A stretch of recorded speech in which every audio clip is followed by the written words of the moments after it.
बिस्मिल्लाहिर्रहमानिर्रहीम। अस्सलाम वालेकुम बच्चों। आज एक नई वीडियो के साथ हाजिर हूँ। आज का हमारा टॉपिक है field of forces second year. आइए देखिएगा बेटा, टाइटल है बेटा हमारे पास होता है, ध्यान सुनिए आपके बात। टाइटल है बेटा हमारे पास फील्ड ऑफ फोर्सेस, और मैंने यहाँ पर लिखा हुआ है by the Newton's law of gravitation and Coulomb's law we calculate the magnitude and as well as the direction of force of gravitation and the electric force। मतलब दो साइंटिस्ट हैं हमारे पास बेटा, एक हमारे पास न्यूटन है और दूसरा हमारे पास कूलम है।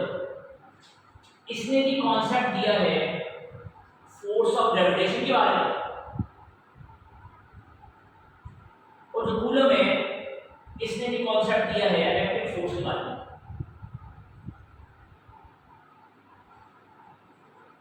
अब इलेक्ट्रिक फोर्स, मैग्नेटिक फोर्स के मैग्नीट्यूड और डायरेक्शन के बारे में आइडिया है। सवाल ये है, इससे यहाँ पर दो क्वेश्चन राइज होते हैं। What are the origin of these forces? ये जो फोर्सेस हम डिस्कस कर रहे हैं इसका ओरिजिन क्या है, और how these forces are transmitted from one to another mass और चार्ज। ये बड़ा सवाल है, किस तरह से ये फोर्सेस एक मैस से दूसरे मैस में ट्रांसफर होती है या चार्ज में। तो ये जो पहला क्वेश्चन है इसका आंसर बेटा याद रखिएगा, और यहां पर लिखा हुआ है स्टिल अननोन है, स्टिल अननोन। और जो दूसरा क्वेश्चन है इसका आंसर बेटा माइकल फैराडे ने दिया था by using the concept named as the electric field। अब आपने ध्यान सुनना है, आपने देखना है इलेक्ट्रिक फील्ड क्या होता है।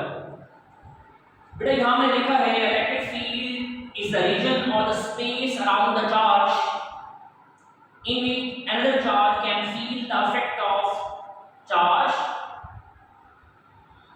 in form of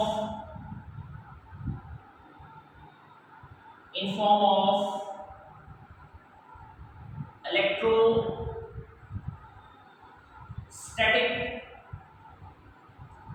force of attraction और रिपल्शन। याद रखिएगा, इसका मतलब जैसे मैं आपको याद रखा दूं बेटा, जैसे हमारे पास ग्रेविटेशनल फील्ड है वैसे इलेक्ट्रिक फील्ड है। अब ग्रेविटेशनल फील्ड अर्थ के अराउंड है और जो इलेक्ट्रिक फील्ड है बेटा वो क्या है, चार्जेस के अराउंड। बात आपने याद रखनी। अच्छा एक और बात बेटा, ये देखिए मैंने चार्ज बनाया यहाँ पर और इसके अराउंड ये आपको स्पेस नजर आ रहा है। इसके करीब मैं एक और चार्ज लेके आया हूँ जिसने इफेक्ट फील करना है। रीजन और स्पेस अराउंड द चार्ज में another charge can feel the effect of charge. ये चार्ज फील कर रहा है और इसका नाम मैंने रख दिया है टेस्ट चार्ज। और फिर आपने ये याद रखना है टेस्ट चार्ज पॉजिटिव भी होगा और स्मॉल भी होगा। ये दो बातें आपने याद रखनी है, पॉजिटिव एंड स्मॉल। अब ये जो चार्ज जो फोर्स फील कर रहा है वो है F equal to Q not E। ये कहां से आई है ये भी देखते हैं। उससे पहले बेटा हम एक शॉर्ट क्वेश्चन पढ़ते हैं, प्रॉपर्टीज ऑफ इलेक्ट्रिक फील्ड। तो पहला पॉइंट है जो इलेक्ट्रिक फील्ड है वो कौन सी प्रॉपर्टी है बेटा, इंट्रिंसिक प्रॉपर्टी है ऑफ चार्ज। चार्ज की इंट्रिंसिक प्रॉपर्टी है, इलेक्ट्रिक फील्ड की इंट्रिंसिक प्रॉपर्टी है, और मास की इंट्रिंसिक प्रॉपर्टी है। इंट्रिंसिक प्रॉपर्टी से बताती है फंडामेंटल प्रॉपर्टी बेटा। जिस तरह से अगर मैं एग्जांपल दूं आपको कि मेरे सामने सपोज करिए पॉइंटर्स हैं, इनका मास है, गेस है, कितना है, फाइंड हो सकता है, क्यों है, नहीं हो सकता। तो फंडामेंटल प्रॉपर्टी बेटा इंट्रिंसिक प्रॉपर्टी। इलेक्ट्रिक फील्ड बेटा हमारे पास 3 डायमेंशनल है, और एक और बात इलेक्ट्रिक फील्ड बेटा नेवर एंड्स। तो तीसरी बात it is an conservative field बेटा। आपने फर्स्ट ईयर चैप्टर 4 पढ़ा होगा, work by the gravitational field is a conservative field बेटा। तो इलेक्ट्रिक फील्ड भी कंजर्वेटिव फील्ड है और मैग्नेटिक फील्ड बेटा क्या है, कंजर्वेटिव फील्ड है। कंजर्वेटिव फील्ड क्या होती है, work done in a closed path is equal to 0 response, और इट ऑलवेज प्रेजेंट बेटा। Electric field always present whenever another charge is present in orbit।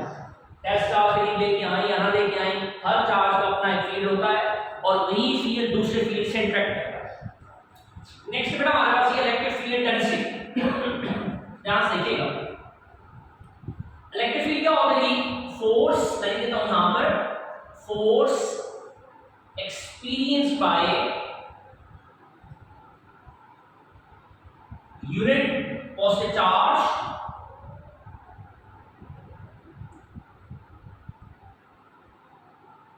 in any point in electric field. तो force experience by unit positive charge बेटा, जैसे ये देखिए जरा, ये मेरे पास भी ये चार्ज है और मैं रीड लेके आया हूं टेस्ट चार्ज, और ये फोर्स एक्सपीरियंस कर रहा है और वो फोर्स है F is equal to Q not E, जो पहले बनाई हुई है। ये कहां से आया बेटा? असल में इलेक्ट्रिक इंटेंसिटी का फार्मूला होता है E is equal to force पर यूनिट चार्ज। तो यहां से बेटा फोर्स वैल्यू निकालिए, Q जाके मल्टीप्लाई हो जाए Q नॉट, तो बन जाएगा E Q नॉट, याद रखिए। अब ये जो हमारे पास आपके सामने मैंने डायग्राम बनाई है, इस डायग्राम में ये जो आपके सामने इलेक्ट्रिक फील्ड इंटेंसिटी, तो इसका फार्मूला क्या बन जाएगा बेटा? याद रखिएगा, इसका फार्मूला बन जाएगा न्यूटन और चार्ज का बन जाएगा बेटा, इसको ऊपर लेके आए न्यूटन पर कूलम बन जाएगा, ठीक है? उसके यूनिट है न्यूटन पर कूलम। एक और बात, ये एक वेक्टर क्वांटिटी है इलेक्ट्रिक इंटेंसिटी, और एक और बात, direction direction of electric intensity is along the direction of force। प्यारे बच्चों, ये बातें आपने याद रखनी है। अब इसी इलेक्ट्रिक इंटेंसिटी को मैं डिस्कस कर रहा हूं इन टर्म ऑफ वैक्यूम बेटा।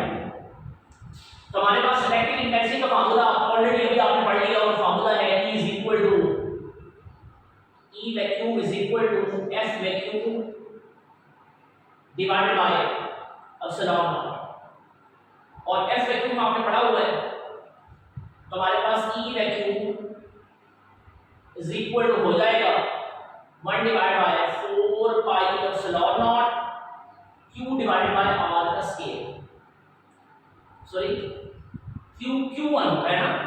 तो हमारे दो चार्ज हैं Q नॉट, साथ में Q नॉट दिया है। अब डिवाइड करूंगा बेटा किससे? ये तो आज वैक्यूम की वैल्यू आ गई ना बेटा, डिवाइड करूंगा Q नॉट से। अब आप बताएं, कोई चीज यहां पे कैंसिल हो रही है बेटा? Q नॉट से Q नॉट क्या होगा बेटा? कैंसिल। तो आपके पास आंसर आएगा E vacuum is equal to 1 divide by 4 pi epsilon not Q divided by R square. और इसकी अगर आप वेक्टर फॉर्म देखेंगे, E वेक्टर फॉर्म देखेंगे बेटा, तो आंसर आएगा 1 divide by 4 pi epsilon not Q divide by R का स्क्वायर, और ये ब्रैकेट में हो जाएगा R यूनिट। बस नहीं, जब भी वेक्टर बनाना हो तो मैग्नीट्यूड के साथ यूनिट वेक्टर लगाओ। अब इलेक्ट्रिक इंटेंसिटी को डिस्कस करते हैं in medium. Electric intensity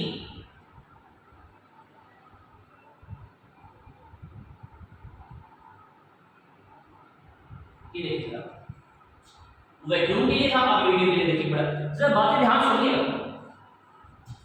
E medium is equal to क्या हो जाएगा? F in medium divided by Q not, सही है? तो E medium is equal to 1 divided by 4 pi epsilon not R Q not divided by R का square, और epsilon R का इजाफा हो गया ना बेटा मीडियम की प्लेस पे, जैसे डिवाइड बाय क्या हो जाएगा Q नॉट, और भाई Q नॉट से Q नॉट कैंसिल, क्या बचा बेटा? E medium is equal to 1 divide by 4 pi epsilon not R Q divide by R का स्क्वायर। और इसकी अगर आपने वेक्टर फॉर्म देखनी है तो यहाँ पे क्या बन जाएगा? 1 divide by 4 pi epsilon not R Q divide by R का स्क्वायर, और ये ब्रैकेट में आप क्या लगाएंगे? R position. सही है? ये चीजें तो हो गई बेटा। अब जो चीज मैं समझाना चाहता हूं ध्यान से देखिए, मैं क्या समझाना चाहता हूं, अगर इसमें से ये वाली इक्वेशन है बेटा, अगर इसमें से क्या करें बेटा 1 बाय, ये इक्वेशन है 1 बाय एप्सिलॉन आर बाहर निकालना, तो ई मीडियम इक्वल हो जाएगा 1 बाय एप्सिलॉन आर बाहर निकाल लिया आपने। इनसाइड क्या हो जाएगा बेटा 1 divide by 4 pi epsilon not और साथ में हो जाएगा q divide by r plus k, ये बच गया। अब अगर बोल करें ये चीज क्या है 1 बाय 4 पे एप्सिलॉन नॉट 1 बाय 4 पे epsilon not q by r square, ये e वैक्यूम नहीं है, तो e मीडियम इसको यहां ले लो बेटा, e medium is equal to ये e वैक्यूम नहीं हो जाएगा बेटा डिवाइडेड बाय हो जाएगा एप्सिलॉन r रेशियो से।